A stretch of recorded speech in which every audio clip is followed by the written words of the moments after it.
Okay, so looking at applications, when we're talking about changing things and we're talking about modeling equations with algebra and modeling situations with algebra, we need to understand about proportions and percents because we need to know how they play into these equations. First thing we need to recognize is that changing a percent to a decimal, we divide by 100. And then if we're changing a fraction to a percent, we need to divide the fraction, so the top by the bottom, and then times by 100. All right, so looking at this first question, we've got calculate 40% of 55. Well, to do 40% of 55, we need to do 0.4 times 55. And that's going to give us our 40% of 55. Okay, so 22. Okay, we could do 40 divided by 100 times 55, which would be 40% of 55. But 40 divided by 100 is 0.4. Okay, so sales tax is 13%. How much tax is added on a $1,400 computer? Okay, we're going to do the same thing. We're going to change 13 to 0.13. We divided it by 100. And then we're just timesing it by 1,400. So we're going to do 0.13 times 1,400. We get 182. Okay, now that's in dollars.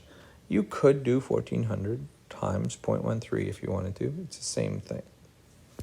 Okay, a sweater is on sale for 15% off, or a $45 sweater. What is the sale price? So for this one, we can do it two ways. We can either find out what 15% is and then take it away, or we can realize that the price of this sweater is going to be 85% of the original price. And we can just find out what 85% of 45 is. So 85% of 45 is $38.25. Now I'm going to make my marker a little smaller here. It's pretty big. That's better. All right, so moving on. 35% of a number is 7. Now if we look back at that first question and we said calculate 40% of 55, and we did 40% times 55 equals the number. Well, if we're thinking about this one, then we're kind of saying x times 0.35 equals 7. So then x equals 7 divided by 0.35. We're rearranging the equation. And in that case, we get 20. Okay, we need to understand what the equation's asking before we can answer it. Susan earns 5% commission on her sales. If she made $400 last week, how much did she sell? So this is the same kind of thing. We're going to have x is her commission, and she makes 5%, 0.05. This is something that a lot of people make a mistake. A lot of people write 0.5 as 5%, but we need to divide by 100. 5 divided by 100 is 0.05, and that's equal to 400. So x is going to be 400 divided by 0.05. We need to divide that 0.05 over because the opposite of multiplying is dividing.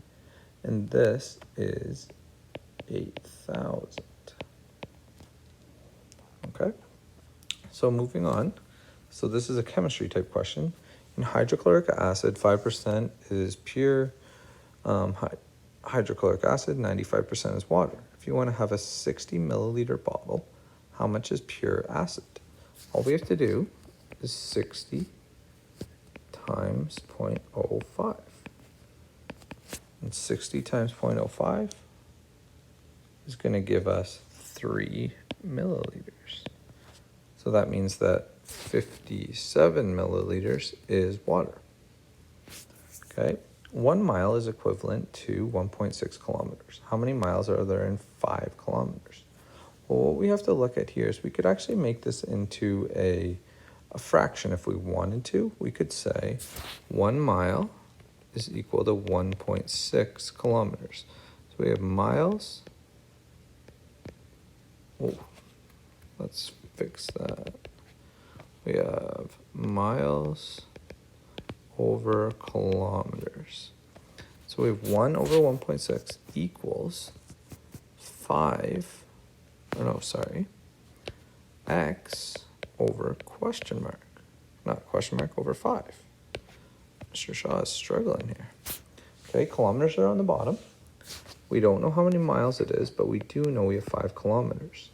So we just need to rearrange this formula. So I'm going to divide the left side, 1 divided by 1.6, and I'm going to get 0.625. Now, regardless of what that number is, that's not rounded, but if it was, I'm going to just leave that number in my calculator, because that number is equal to x over 5.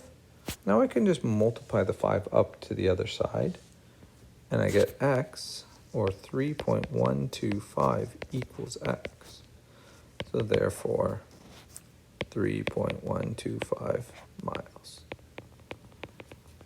are in 5 kilometers. Okay, and that's all there is to this note.